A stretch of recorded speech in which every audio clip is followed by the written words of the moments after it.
Colonel Margaret Maggie Thompson had seen it all in her 25 years of military service.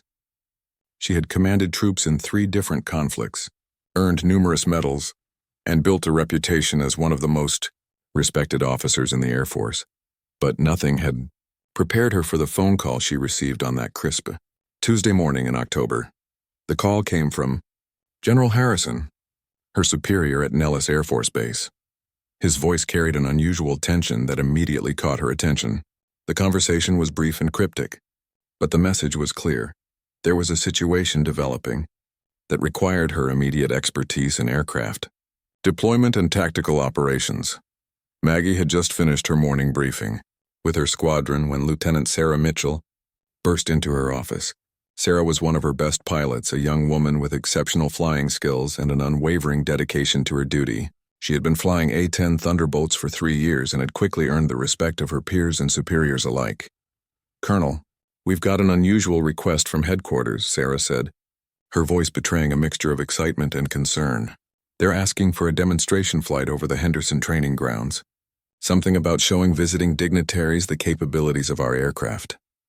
Maggie looked up from her paperwork, studying Sarah's expression.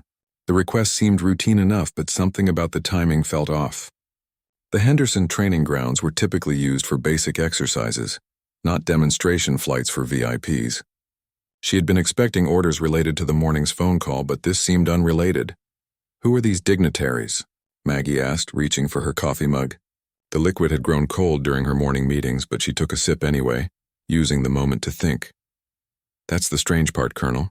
The briefing documents are classified above my clearance level. All I know is that they want a low-altitude pass, weapon systems demonstration, and a precision landing sequence. Nothing too complicated, but they want it done perfectly." Maggie nodded slowly. In her experience, seemingly simple requests often carried hidden complexities. The A-10 Thunderbolt, affectionately known as the Warthog, was a formidable aircraft designed for close air support missions. Its distinctive twin engines and heavy armor made it perfect for ground attack operations, but it wasn't typically used for ceremonial flights. "When do they want this demonstration?" she asked, already mentally reviewing the squadron's schedule and aircraft availability. "Tomorrow afternoon, Colonel. They want Lieutenant Rodriguez to handle the flight, but he's still recovering from his training accident last week. That leaves me as the next qualified pilot for this type of mission." Maggie considered the situation carefully. Sarah was indeed qualified, perhaps overqualified for what appeared to be a straightforward demonstration flight. The young pilot had consistently scored in the top percentile during her training exercises and had shown exceptional judgment under pressure. If anyone could handle an impromptu demonstration flight, it was Sarah. "All right, Lieutenant. Consider this your official assignment," Maggie said, reaching for her pen to sign the necessary authorization forms. "Prepare for a standard demonstration sequence. Check with maintenance to ensure the aircraft is in perfect condition. Review the weather forecasts and coordinate with air traffic control for your flight path." As Sarah prepared to leave, Maggie added what would later prove to be fateful words. "And Sarah, make sure you show them what the Thunderbolt can really do. Don't hold back on demonstrating its capabilities. These dignitaries need to understand the full potential of our aircraft and our pilots." The words were spoken casually, almost as an afterthought. Maggie had uttered similar encouragements hundreds of times before to her pilots. It was her way of instilling confidence and ensuring that her squadron always performed at their absolute best. She believed in pushing her pilots to excel, to demonstrate the superior training and equipment that made the American Air Force the finest in the world. Sarah's eyes lit up with determination. "Understood, Colonel. I won't disappoint you or the squadron." After Sarah left, Maggie returned to her paperwork, but her mind kept wandering back to the morning's phone call from General Harrison. There had been something in his tone that suggested more was happening than he could discuss over an unsecured line. She made a mental note to follow up with him after the demonstration flight was completed. The afternoon passed quietly, with routine administrative tasks occupying most of her time. She reviewed maintenance reports, approved training schedules, and handled the endless stream of bureaucratic requirements that came with commanding a fighter squadron. By evening, the demonstration flight had faded to the back of her mind, just another item on her lengthy list of responsibilities. That night, as she prepared for bed in her quarters on base, Maggie reflected on her career. and the young pilots under her command. Sarah Mitchell reminded her of herself at that age, eager, talented, and determined to prove herself in a demanding profession. She felt confident that tomorrow's demonstration would go smoothly and that Sarah would represent the squadron with distinction. Little did she know that her casual encouragement to show them what the Thunderbolt can really do would set in motion a series of events that would challenge everything she thought she knew about military protocol, chain of command, and the unintended consequences of well-intentioned orders. The next day would prove that sometimes the most innocent instructions could lead to the most extraordinary and troubling outcomes. The next morning arrived with perfect flying weather. Clear skies stretched endlessly above Nellis Air Force Base, and the wind conditions were ideal for aircraft operations. Lieutenant Sarah Mitchell arrived at the flight line 2 hours before her scheduled demonstration, a habit she had developed during her training that had served her well throughout her career. Sarah began her pre-flight routine with methodical precision. She examined every inch of her assigned A-10 Thunderbolt, checking control surfaces, inspecting the twin General Electric turbofan engines, and verifying that all systems were functioning properly. The aircraft had been serviced the previous evening, but Sarah believed in personally confirming that everything was perfect before she climbed into the cockpit. Master Sergeant Dave Rodriguez, the chief maintenance supervisor, approached her as she completed her external inspection. Dave had been working on A-10s for 15 years and had developed an almost paternal relationship with the younger pilots in the squadron. He took pride in ensuring that every aircraft under his care was maintained to the highest possible standards. "She's purring like a kitten, Lieutenant," Dave said, patting the aircraft's armored hull affectionately. "Fresh oil, all fluids topped off, and I personally checked every bolt and rivet. This bird is ready for whatever you've got planned." Sarah smiled and thanked him before climbing into the cockpit to begin her interior checks. The familiar surroundings of the A-10's cockpit always gave her a sense of confidence and purpose. The aircraft might not be the fastest or most glamorous fighter in the Air Force inventory, but it was reliable, tough, and devastatingly effective in its intended role.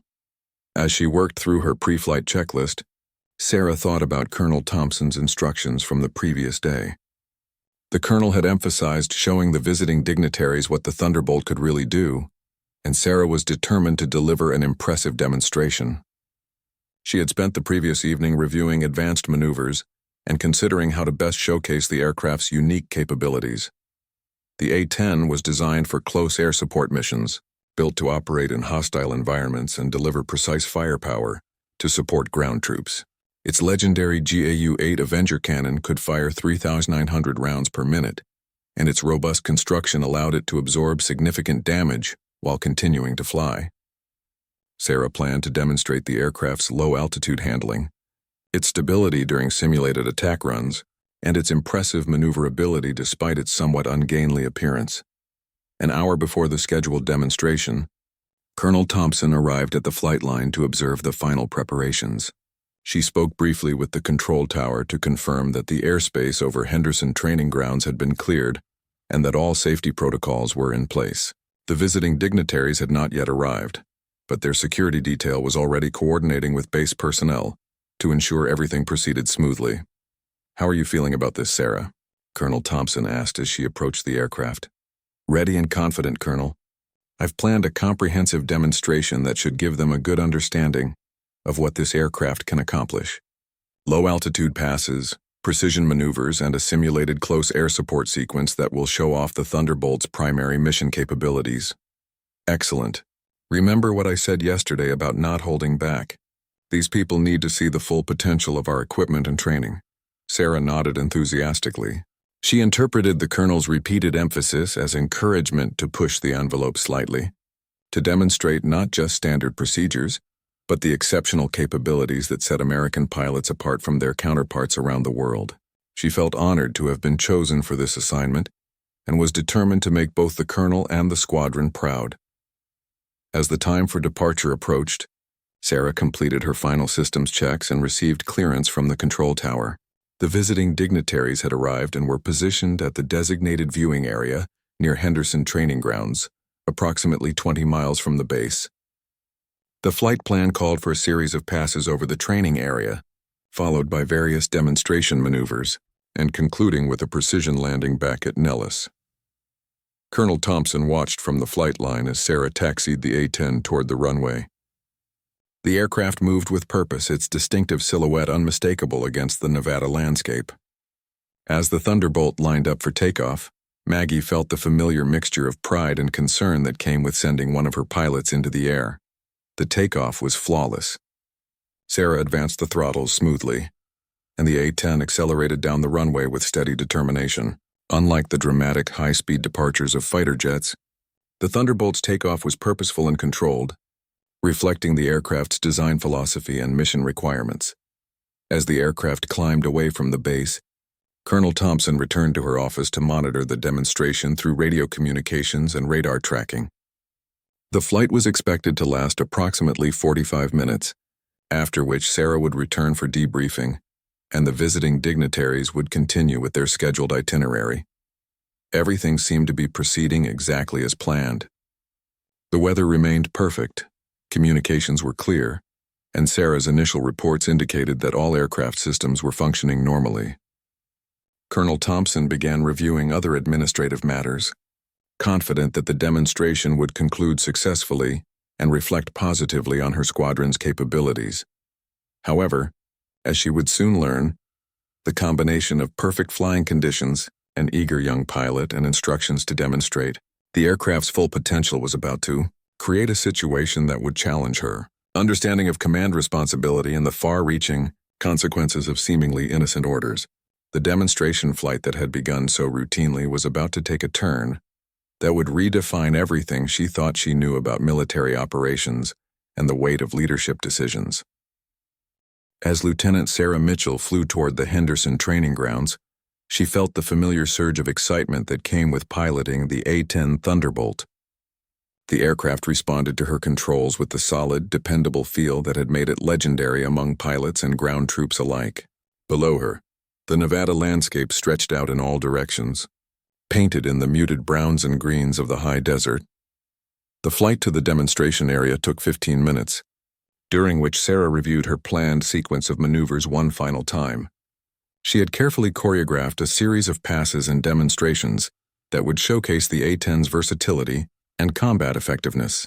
The visiting dignitaries would see low-altitude precision flying, simulated ground attack runs, and the kind of close air support scenarios that had made the Thunderbolt indispensable in combat operations around the world.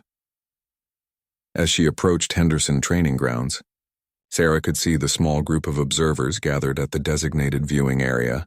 Even from altitude, she could make out several vehicles and what appeared to be portable seating arrangements. The sight reinforced her determination to deliver an exceptional demonstration that would leave a lasting impression on the visiting officials. Nellis Tower. This is Thunder 2-1 approaching Henderson training grounds for scheduled demonstration flight. Sarah radioed to the control tower. Thunder 2-1. Nellis Tower. You are cleared for demonstration sequence over Henderson training area. Maintain minimum altitude of 500 feet during all passes. Weather conditions remain optimal. Winds light and variable. Sarah acknowledged the transmission and began her descent toward the demonstration area. The 500-foot minimum altitude restriction was standard for this type of flight, designed to ensure safety while still allowing observers to appreciate the aircraft's capabilities. However, as she began her first pass, Sarah found herself thinking about Colonel Thompson's repeated emphasis on showing the dignitaries what the Thunderbolt could really do. The first several passes proceeded exactly according to plan.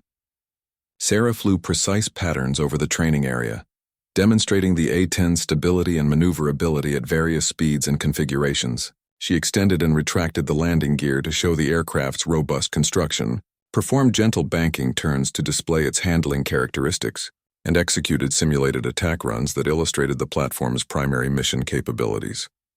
From her cockpit, Sarah could see the observers pointing and gesturing as she flew overhead. Their obvious interest and engagement encouraged her to consider how she might enhance the demonstration to make it even more impressive. Colonel Thompson's words echoed in her mind.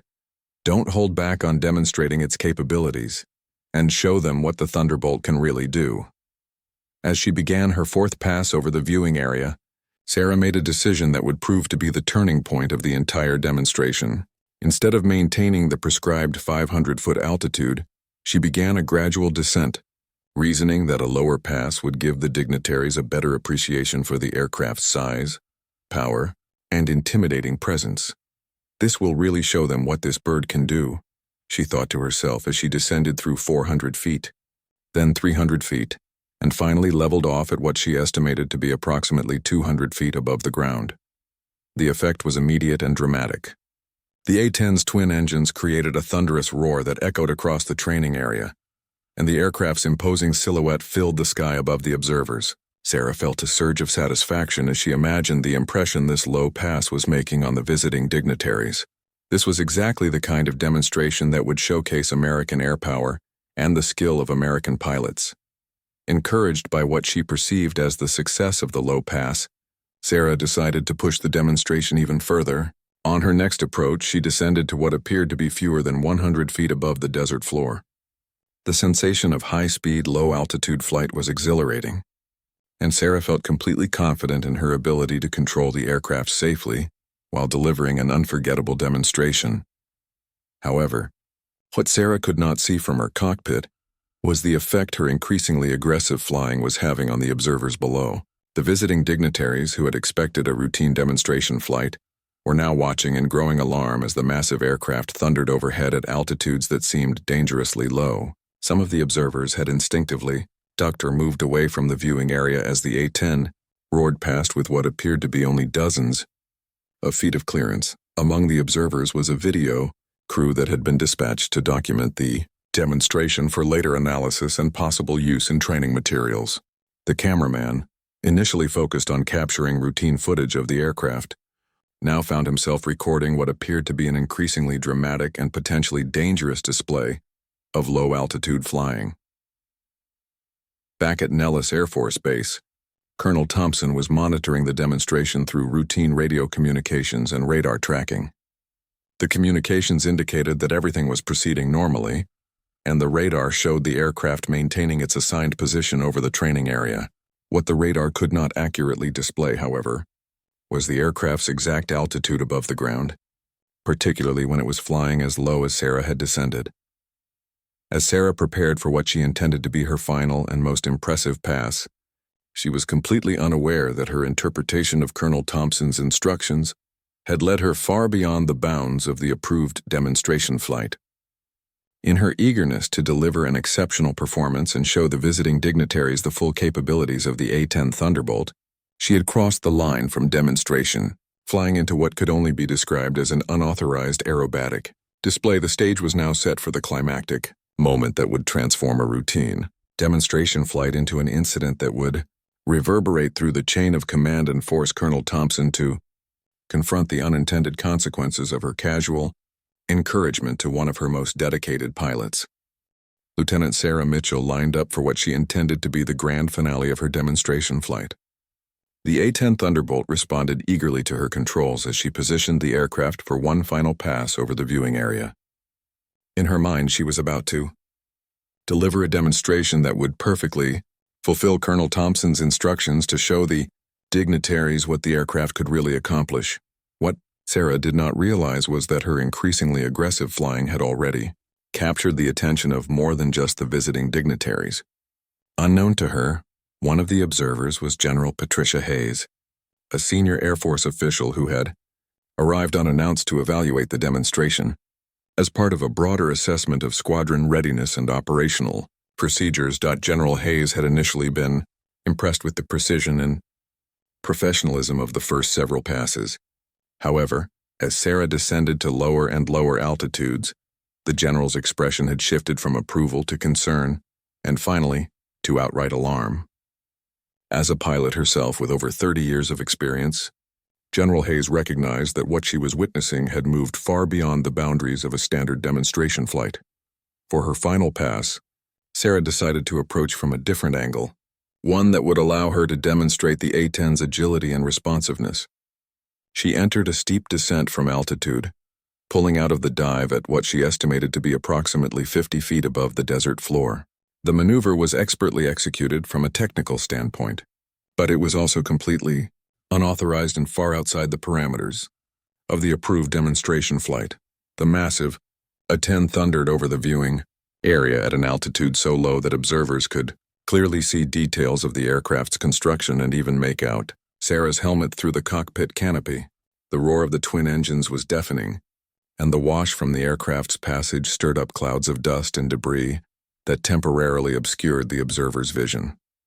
As Sarah pulled up from the pass and began climbing away from the training area, she felt a tremendous sense of accomplishment.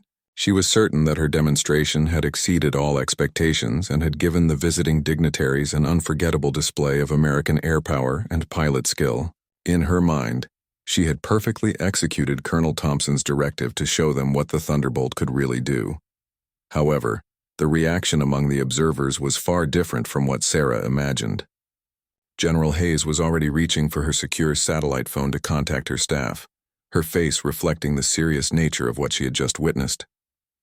The visiting dignitaries, who had come expecting a routine demonstration, were now discussing among themselves whether what they had seen represented standard operating procedures or something more troubling. The video crew had captured every moment of the demonstration, and their footage would soon provide undeniable evidence of just how far Sarah had departed from standard demonstration protocols. The cameraman, an experienced military photographer, recognized that he had documented something highly unusual and potentially controversial. As Sarah began her return flight to Nellis Air Force Base, she maintained routine radio contact with the control tower, reporting her departure from the training area and requesting clearance for landing. Nothing in her communication suggested that anything unusual had occurred during the demonstration flight. To Sarah, everything had proceeded exactly as she had intended. Nellis Tower. This is Thunder 2-1 departing Henderson Training Area. Requesting vectors for return to base and landing clearance. Thunder 2-1. Nellis Tower. Turn left heading 270, descend and maintain 4,000 feet. You are cleared for straight-in approach to runway 03 left. Contact ground control after landing for taxi instructions. The routine nature of the radio communications provided no indication to Colonel Thompson, who was monitoring from her office, that anything extraordinary had taken place during the demonstration. She expected Sarah to return shortly for debriefing, after which she could file her report on the successful completion of the assigned mission. However, even as Sarah was flying back to base, the consequences of her demonstration were already beginning to unfold. General Hayes had completed her phone call and was now speaking directly with the visiting dignitaries, attempting to assure them that what they had witnessed was not representative of standard Air Force demonstration procedures. One of the dignitaries, a senior official from an allied nation who had come to observe American training methods and operational capabilities, expressed serious concerns about what appeared to be reckless flying. His government had sent him to evaluate potential military cooperation agreements, and the demonstration he had just witnessed raised questions about American military discipline and adherence to safety protocols. Another observer, a retired Air Force colonel who now worked as a defense contractor, was already composing a detailed incident report in his mind. His experience told him that the demonstration he had witnessed would likely trigger a formal investigation, particularly given the presence of senior officials and the apparent deviation from approved procedures. As Sarah approached Nellis Air Force Base for landing, she remained completely unaware that her interpretation of Colonel Thompson's instructions had set in motion a chain of events that would soon reach the highest levels of military command. The demonstration flight that had begun as a routine assignment was about to become the center of a controversy that would challenge fundamental assumptions about command responsibility, pilot judgment, and the communication of orders within the military hierarchy. The landing gear extended with its characteristic mechanical sound as Sarah prepared to touch down, still basking in what she believed had been a successful completion of her assigned mission. Within hours, however, both she and Colonel Thompson would learn that good intentions and skillful flying were not always sufficient to prevent the unintended consequences of misunderstood instructions. Lieutenant Sarah Mitchell executed a perfect landing on runway 03 left at Nellis Air Force Base, the A-10 Thunderbolt touching down with the characteristic firm contact that pilots expected from the robust aircraft. As she taxied toward the flight line, Sarah felt the satisfaction that came with completing what she believed had been an exceptional demonstration flight. She was already looking forward to the debriefing with Colonel Thompson, where she could describe the enthusiastic reactions she had observed from the visiting dignitaries. Colonel Thompson was waiting near the aircraft when Sarah shut down the engines and completed her post-flight procedures. The colonel's presence was routine for important flights, and Sarah interpreted it as a sign that the demonstration had been recognized as particularly significant. As she climbed out of the cockpit and began removing her helmet, Sarah was eager to share her assessment of the mission's success. "How did it go out there, Lieutenant?" Colonel Thompson asked as Sarah descended from the aircraft.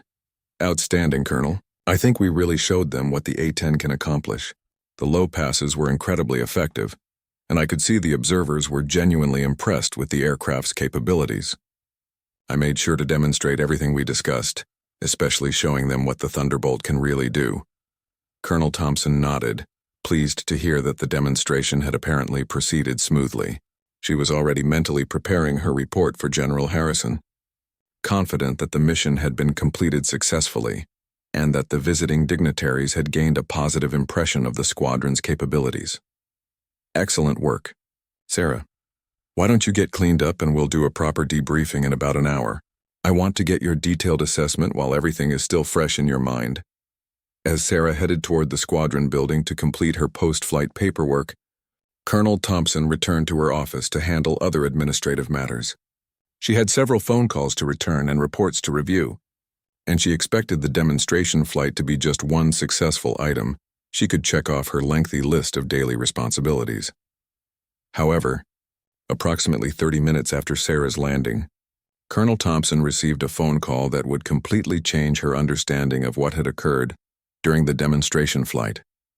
The call came from General Harrison's office, and the tone of his aide's voice immediately indicated that something was seriously wrong. "Colonel Thompson, General Harrison needs to see you in his office immediately. He said to tell you it's regarding the demonstration flight at Henderson Training Grounds." The urgency in the aide's voice sent a chill through Colonel Thompson's mind. Immediate summons from General Harrison were unusual, and they typically indicated that something had gone wrong or that higher command levels were taking an interest in squadron activities. She quickly gathered her cap and headed toward the general's office, trying to imagine what could have prompted such an urgent request.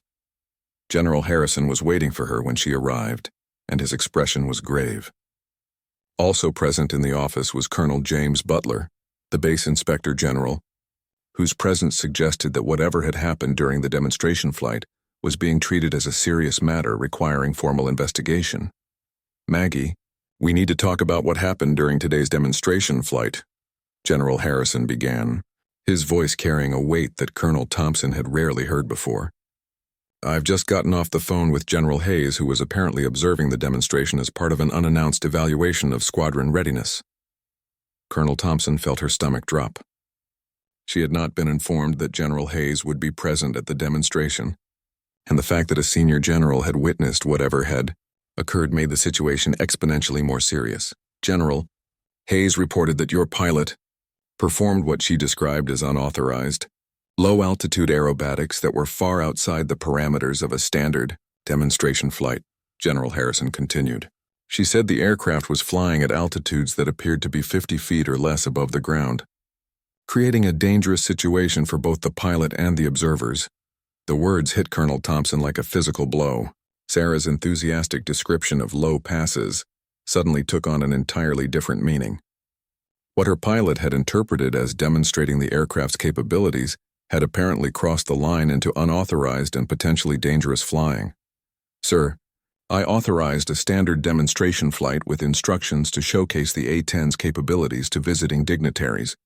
I had no intention of authorizing any departure from standard procedures." Colonel Butler leaned forward in his chair. "Colonel Thompson, we're going to need a complete reconstruction of exactly what instructions were given to Lieutenant Mitchell and how she might have interpreted those instructions. General Hayes has requested a formal investigation, and there's already discussion at higher command levels about the implications of what occurred."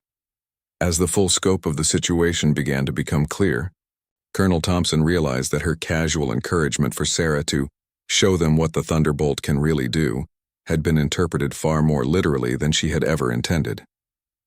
The enthusiasm and dedication that made Sarah an excellent pilot had apparently led her to push the demonstration beyond reasonable limits in her eagerness to fulfill what she believed were her colonel's expectations. "We need to speak with Lieutenant Mitchell immediately," General Harrison said. "And Maggie, I need you to understand that this incident is already generating attention at levels far above this base." The visiting dignitaries included foreign military officials, and there are concerns about what message this sends regarding our operational discipline and safety procedures. Colonel Thompson nodded, feeling the weight of command responsibility settling heavily on her shoulders. What had begun as a routine demonstration flight had somehow escalated into an incident that would require formal investigation and would likely have far-reaching consequences for both her and Sarah. The casual order she had given with the best of intentions had created a situation that would challenge everything she thought she understood about leadership, communication, and the heavy responsibility that came with commanding young pilots eager to excel in their service to their country. The formal investigation began within hours of Colonel Thompson's meeting with General Harrison. Lieutenant Sarah Mitchell was immediately grounded pending a complete review of the incident, and all video footage from the demonstration was secured as evidence. The rapid escalation of the situation reflected the serious nature of what had occurred and the high-level attention the incident had already attracted. Colonel Thompson found herself in the difficult position of having to explain to Sarah that her demonstration flight, which the young pilot believed had been a tremendous success, was now the subject of a formal military investigation. The conversation took place in Colonel Thompson's office, with Colonel Butler present as an official observer. "Sarah, I need you to understand that your demonstration flight has raised serious concerns at the highest levels of command," Colonel Thompson began, struggling to find the right words to explain a situation that she herself was still trying to fully comprehend. Sarah's expression shifted from confusion to shock as the implications of the colonel's words began to sink in. "Ma'am, I don't understand. I executed exactly the kind of demonstration you requested. I showed them what the A-10 could really do, just as you instructed. Tell me exactly what you did during those low passes." "Sarah, what altitude were you maintaining during your final approaches over the viewing area?" As Sarah described her progressively lower passes, culminating in what she estimated had been approximately 50 feet above the ground, Colonel Thompson felt a growing sense of dread. The young pilot's account made it clear that she had genuinely believed she was following orders and fulfilling her colonel's expectations for an impressive demonstration. "Sarah, the minimum altitude for demonstration flights is 500 feet. You were briefed on this restriction before the flight. Why did you decide to descend below that altitude?" "Colonel, you emphasized repeatedly that I should show them what the Thunderbolt could really do and not hold back on demonstrating its capabilities. I thought a lower pass would be more impressive and would better showcase the aircraft's performance and the skill of American pilots." Colonel Butler, who had been taking notes throughout the conversation, looked up from his pad. "Lieutenant Mitchell, did you consider the safety implications of flying at such low altitudes? Did you recognize that you were departing from approved procedures?" Sarah's response revealed the heart of the problem that had led to the incident. "Sir, I was completely confident in my ability to safely execute those maneuvers. The aircraft was performing perfectly, weather conditions were ideal, and I had excellent visibility. I believed I was demonstrating exactly the kind of superior piloting skills that Colonel Thompson wanted the dignitaries to see. The investigation that followed would consume the next several weeks and would involve multiple levels of military command. Video analysis confirmed that Sarah had indeed flown the A-10 at altitudes as low as 30 feet above the ground, creating a spectacular but unauthorized display that had alarmed the observers and violated multiple safety regulations. General Hayes submitted a detailed report that praised Sarah's technical flying skills while strongly criticizing the apparent lack of supervision and clear guidance that had allowed the incident to occur. The report noted that the demonstration had created a dangerous situation and had sent the wrong message to foreign military officials about American operational discipline. The visiting dignitaries, including the Allied military official who had come to evaluate potential cooperation agreements, filed their own reports expressing concern about what they had witnessed. Their accounts described feeling unsafe during the low passes and questioning whether such flying represented standard American military procedures. As the investigation progressed, it became clear that the incident represented a complex failure of communication and judgment, rather than deliberate misconduct by either Colonel Thompson or Lieutenant Mitchell. Sarah had genuinely believed she was following orders and fulfilling her commander's expectations, while Colonel Thompson had never intended for her casual encouragement to be interpreted as authorization for unauthorized low-altitude aerobatics. The incident attracted attention from military safety organizations, training command, and even congressional oversight committees that monitored military aviation safety. The video footage of the A-10 flying at extremely low altitude became a case study in the importance of clear communication and specific instructions in military operations. Colonel Thompson found herself testifying before multiple review boards, explaining how her well-intentioned encouragement had been misinterpreted by an eager young pilot. The experience forced her to confront the weight of command responsibility and the far-reaching consequences that could result from seemingly innocent words spoken casually to subordinates. Sarah, meanwhile, faced the possibility of disciplinary action, grounding, and the potential end of her flying career. The young pilot, who had always strived to excel and had believed she was demonstrating the highest standards of American military aviation, now found herself at the center of a controversy that threatened everything she had worked to achieve. The investigation would ultimately reveal important lessons about leadership, communication, and the delicate balance between encouraging excellence and maintaining operational safety. What had begun as a routine demonstration flight had become a defining moment that would reshape how both Colonel Thompson and Lieutenant Mitchell understood their responsibilities and the weight of the words and actions that governed military operations. 3 months after the incident at Henderson Training Grounds, the final investigation report was completed, and the consequences for all involved parties were determined. The findings would reshape both Colonel Thompson's and Lieutenant Mitchell's military careers, though not in the ways either had initially feared. The investigation concluded that while Lieutenant Mitchell had technically violated flight safety regulations by descending below the authorized minimum altitude, her actions were the result of misinterpreted orders rather than deliberate misconduct or reckless disregard for safety. The board recognized her exceptional flying skills and noted that she had maintained complete control of the aircraft throughout the unauthorized maneuvers. Colonel Thompson faced more serious scrutiny regarding her leadership and communication methods. The investigation found that her casual instructions to show them what the Thunderbolt can really do and don't hold back had been insufficiently specific and had created ambiguity that an eager subordinate had interpreted in ways never intended. However, the final report also acknowledged the complex nature of military leadership and the challenge of balancing encouragement for excellence with the need for precise operational guidance. The board noted Colonel Thompson's exemplary record of service and her genuine shock and regret upon learning how her instructions had been interpreted. Lieutenant Mitchell received a formal reprimand and was required to complete additional training in flight safety, regulations, and the interpretation of orders. However, she was not grounded permanently, and the board recommended that she be allowed to return to flying duties after completing the required remedial training. The board noted that losing such a skilled pilot over a communication failure would not serve the interests of the Air Force. Colonel Thompson faced more significant consequences.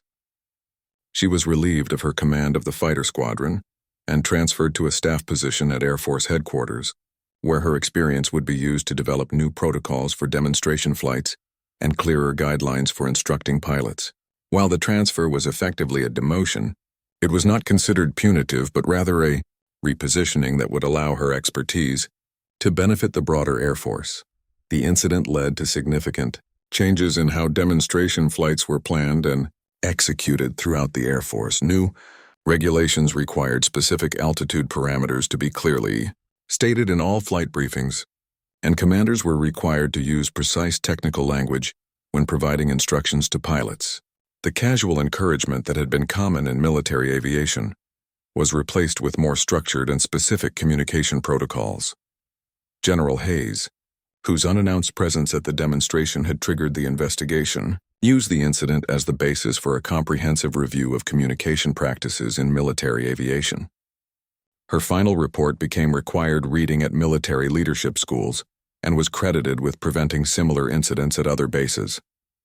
The visiting dignitaries, after receiving detailed explanations of the investigation's findings and the corrective actions being taken, were reassured that the incident was an aberration rather than representative of standard American military procedures. The Allied official who had initially expressed concerns ultimately praised the thoroughness of the investigation and the openness with which the American military had addressed the problem. 6 months after the incident, Lieutenant Mitchell successfully completed her remedial training and returned to flying duties. The experience had taught her valuable lessons about the importance of seeking clarification when instructions seemed ambiguous and the need to balance enthusiasm with strict adherence to established procedures.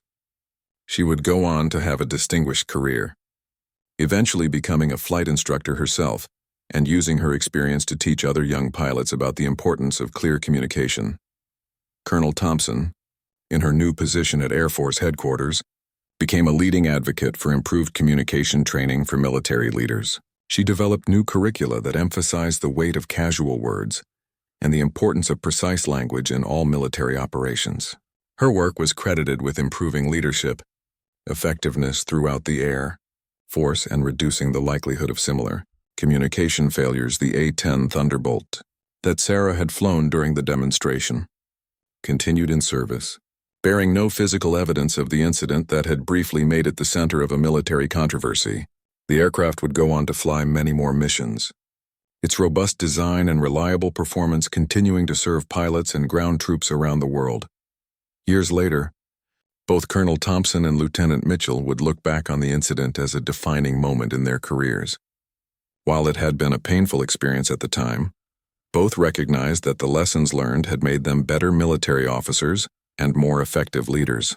The casual order that had seemed so innocent at the time had taught them both the profound responsibility that comes with military command and the importance of clear, precise communication in all aspects of military service. The incident at Henderson Training Grounds became a case study taught at military academies and leadership schools, serving as a reminder that in military service, there are no truly casual orders, and that every word spoken by a leader carries the potential for far-reaching consequences. It stood as a testament to the complexity of military leadership and the constant vigilance required to balance the encouragement of excellence with the maintenance of safety and discipline.